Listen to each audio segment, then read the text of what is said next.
Spark today ન્યૂઝમાં આપનું સ્વાગત છે। આપ જુઓ કે જે પ્રકારે સ્વેજલ વ્યાસની ટીમ આ તમામ કર્મચારીઓને ફૂલ આપી રહ્યા છે અને તમામ કર્મીઓનું સ્વાગત જે પ્રકારે ટીમ વડોદરા દ્વારા તમામ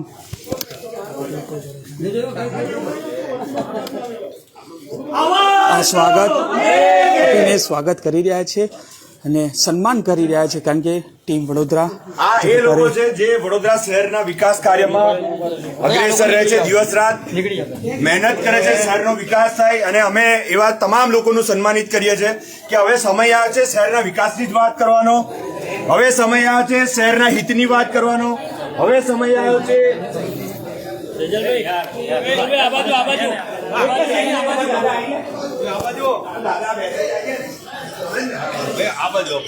એક સાહેબ માટે ઉભા રહેજો સ્વેજલભાઈ, ઉભા રહેજો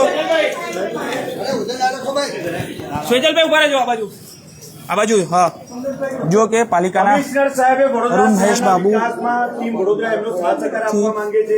અમે કોઈ વિરોધ નહીં, કોઈ મોરચા નહીં, અમે ફક્ત શહેરના હિતની વાત થાય, તમામ પોલિટિકલ પાર્ટીના આગેવાનો એકત્ર છે, સર્વ લોકો ભેગા મળીને સુરત અમદાવાદ કરતા કઈ રીતે વડોદરાને આગળ વધારવું, કઈ રીતે ભરૂચ આપણા કરતા આગળ ના જતું રહે એના માટે આપણે પણ કેટલા વિકાસ કાર્ય કરવાના એના પર ફોકસ આપવા માટે પોઝિટિવ એનર્જી સાથે સાહેબ છે નહીં, સાહેબ આવશે ત્યારે અમને વિશ્વાસ છે કે સાહેબ અમારો સાથ સહકાર આપશે અને વડોદરા ટીમ સાથે કાર્ય રહેશે। વડોદરા કોર્પોરેશનના તમામ કર્મચારીઓને અમે ફૂલ આપીને એમનું સ્વાગત કરીએ છીએ કે નેગેટિવ વસ્તુ છોડીને ફક્ત ને ફક્ત હવે વડોદરાના પોઝિટિવ વિકાસ માટે, વડોદરા શહેરની વાત માટે, લોકોની સમસ્યા માટે ટીમ વડોદરા તમારી સાથે છે, તમારી વચ્ચે તમારા રોડ પર આવેથી ટીમ વડોદરા તમને જોવા મળશે।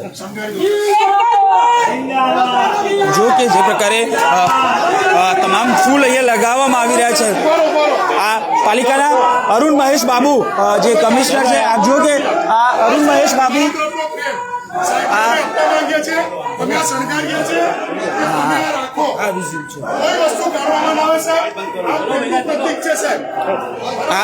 જો કે ટીમ વડોદરા સદસ્યો દ્વારા આ પ્રકારે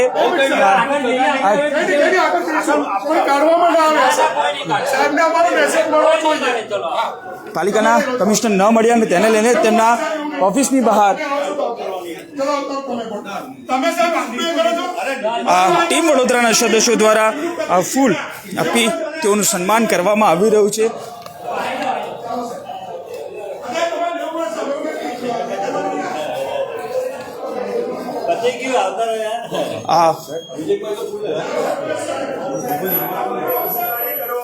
જો કે પીઆરઓ ડિપાર્ટમેન્ટમાં પણ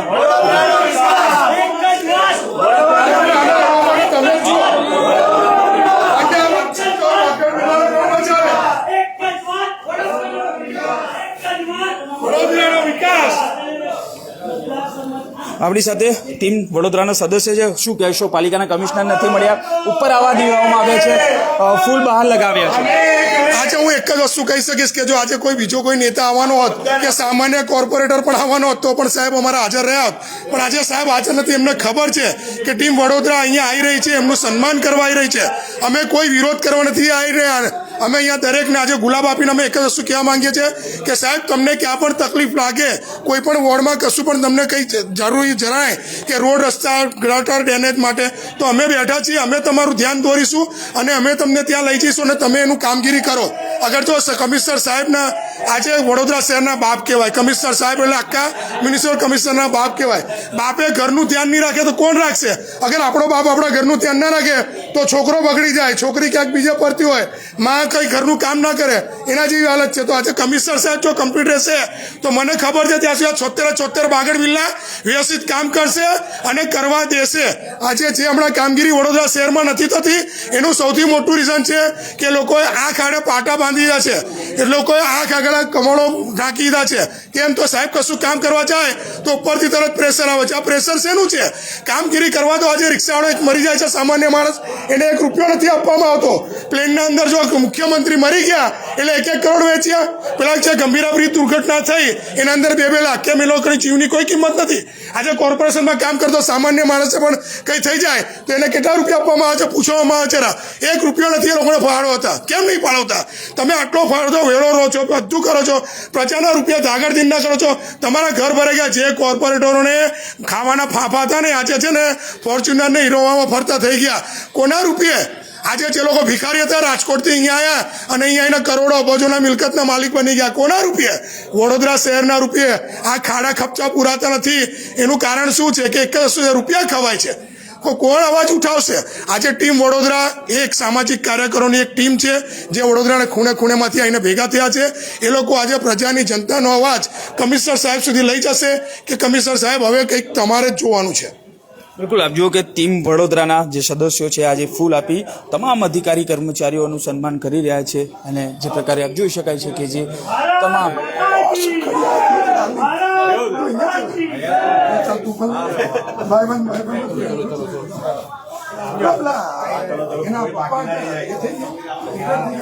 હાલ જે પ્રકારે એક કચેરીમાં જઈ ટીમ વડોદરાના તમામ જે સદસ્યો છે ફૂલ આપી અને તેઓને સન્માનિત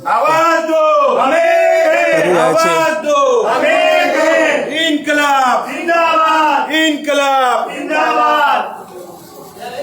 એ બધા બહેનો આવી આપ જુઓ કે ટીમ વડોદરાના સાહેબ ક્યાં છે? કોઈને આપો. કોણ છે? પેલી વાત લો ભાઈ, તમે સારું કામ કરો છો વડોદરા શહેરનું. અમે સર્વ લોકો તમારી સાથે છે. ટીમ વડોદરાના સદસ્યો અલગ અલગ કચેરીમાં જઈ આ પ્રકારે તેઓ સન્માન કરી રહ્યા છે તમામ અધિકારીઓ. હા વડોદરા શહેરના સારા કાર્યકરો, અધિકારીઓ લગનથી મહેનત કરે. અમે પણ હવે તમારી સાથે મહેનત કરીશું. જે પ્રકારે પહેલી વાર સરકારી કર્મચારીઓના મોઢા પર સ્મિત મસ્ત દેખાઈ રહ્યું છે. આવાજ દો, અમે છે. બધા લોકો તમારી સાથે છે. દરેક કર્મચારી, અધિકારી, કોર્પોરેશનના. સુજલભાઈ શું કહેશો? અંતે તમારી વિજય થયો છે અને આ શહેર પર આ તમે જુઓ અધિકારીના ચહેરા પર જે રીતની મુસ્કાન છે. વિરોધ કરવા તો બધા બહુ અત્યાર સુધી અમે પણ વિરોધ જ કરતા હતા, પરંતુ પોઝિટિવ એનર્જી સાથે ફૂલ આપીને સન્માનિત કરીને હવે વડોદરા શહેરના અમે કાર્ય કરાવીશું. વડોદરા શહેરમાં જેટલી પણ લોકોની સમસ્યાઓ છે એ પહોંચાડીશું. સમસ્યાનું નિવારણ થાય. અધિકારીઓ તો મહેનત કરે છે, પરંતુ કોઈક ને કોઈક રાજકીય કિન્નાખોરી રાખીને જે તે વિસ્તારના શહેરના વિકાસના કાર્યમાં અડચણો ઊભા કરતા હતા એ અડચણો દૂર થાય. ટીમ વડોદરાના તમામ પોલિટિકલ પાર્ટીઓના આગેવાનો અહીંયા છે. ભાજપ, કોંગ્રેસ, આપ અને સર્વ લોકો સામાજિક કાર્યકર્તા ભેગા થઈને આ પહેલી વાર આવું બની રહ્યું છે ગુજરાતમાં કે કોઈ કોર્પોરેશનમાં આવી રીતે સર્વ લોકો ભેગા થઈને આવી રીતે એક જૂથ સાથે શહેરના વિકાસની વાત કરે. અમારો કોઈ વિરોધ નથી, પણ અમદાવાદ ને સુરત કરતા વડોદરા હવે કઈ રીતે આગળ વધે ફક્ત એ જ બાબત પર વિઝન છે અને એના માટે તમે કાર્ય કરી રહ્યા છો. અધિકારી જે કર્મચારીઓ તેમના મુખ પર સ્મિત જોવા મળ્યું છે. એ હકદાર છે. એ મહેનત કરે છે. દર વખતે ગાળો એ ખાય છે. પાપ બીજા ના હોય, ધોવાય ટોપલા એમના પર. એટલે અમને ખ્યાલ છે એ હવેથી ના થાય. અધિકારીઓ એમની રીતે નિષ્ઠાથી, ઈમાનદારીથી અને કોઈના પણ દબાવ વગર કાર્ય થાય કરે. એની માટે આજે અમને હૂફ આપવા માટે કે અમે તમારી સાથે છે સાહેબ, ડરવાની જરૂર નથી. વડોદરા શહેરમાં જે પણ ખોટું કોઈ કરી રહ્યા છે એના વિરોધમાં અમે સર્વ લોકો તમારી સાથે ઊભા છે. બિલકુલ આપજો કે જે પ્રકારે કહી શકાય કે તમામ લોકો અહીંયા આવ્યા છે અને તમામ સદસ્યો એક બાદ એક તમામ કર્મીઓને કચેરીઓ ખાતે તેઓ ફૂલ આપી રહ્યા છે. પરંતુ ચોક્કસથી આપ જુઓ કે જે પ્રકારે ટીમ વડોદરા સતત જે પ્રકારે સૌથી પહેલી તેઓની લડત હતી કે વિશ્વામિત્ર રિવાઇવલ પ્રોજેક્ટમાં જે ભ્રષ્ટાચાર થયો તેવા આક્ષેપ સાથે કલેક્ટરશ્રીને આવેદનપત્ર આપ્યું. ત્યારબાદ માન્ય કલેક્ટરે જે પ્રકારે કહી શકાય કે વિજિલન્સની તપાસ સોંપીને ત્યારબાદ ટીમ વડોદરાને જે સફળતા મળીને હવે તેઓ ટીમ વડોદરા પાલિકાની વડી કચેરી ખાતે પહોંચ્યા હતા અને તમામ કર્મચારીઓને ફૂલ આપીને તેમનું સન્માન કરી રહ્યા છે અને તેઓને આશ્વાસન આપી રહ્યા છે કે અમે ટીમ વડોદરા તમારી સાથે છે. કેમેરામેન નિહાની સાથે Surat Solanki, spark today news, Vadodara.